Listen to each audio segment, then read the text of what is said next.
Hello, hello. Welcome to this week's episode of Weekly English Idioms with me, Teacher Tiffany. Now, as always, we're going to learn 3 new English idioms, so let's jump right in. Here we go. First, we have my cup of tea. Now, this is used to describe something that is either liked or disliked.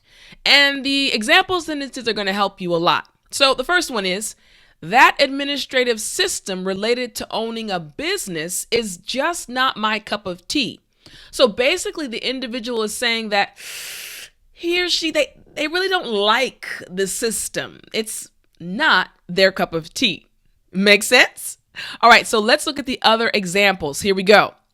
Daytime television is not my cup of tea. Again, I don't prefer to watch daytime television. And finally, this is not my cup of tea. So again, remember, this idiom is used when you want to describe something that you like or don't like, okay? All right, now moving on to our next idiom, we have elbow room. Again, elbow room. Now remember, these are your elbows. If I go like this and move around, there's kind of this sphere around me, like a bubble.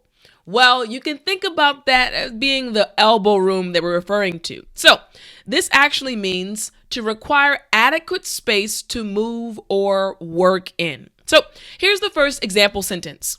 This car has plenty of elbow room. Again, so I'm sitting in the car, but I don't feel tight. I feel okay. Feel very, very comfortable. A lot of elbow room. Okay?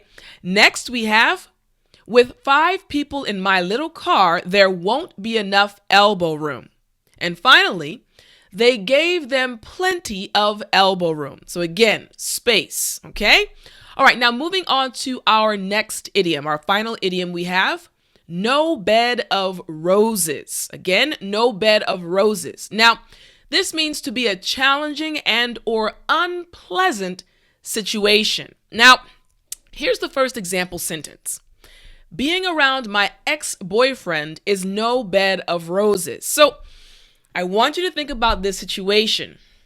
Imagine that you broke up with your ex and it really was a bad breakup. But then suddenly you see him or her.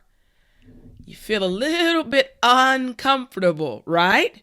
So it's not really a pleasant, it's not really a good feeling. You don't have a good feeling when you're around him or her. So being around my ex-boyfriend is no bed of roses. Okay? All right, next we have being in a relationship is no bed of roses. It's not easy at times. And finally, teaching high school kids was no bed of roses. Many teachers have said that it's quite difficult for them to teach high school students because usually those students are going through puberty and there are a lot of things going on in their lives, so they can be a little bit difficult in class.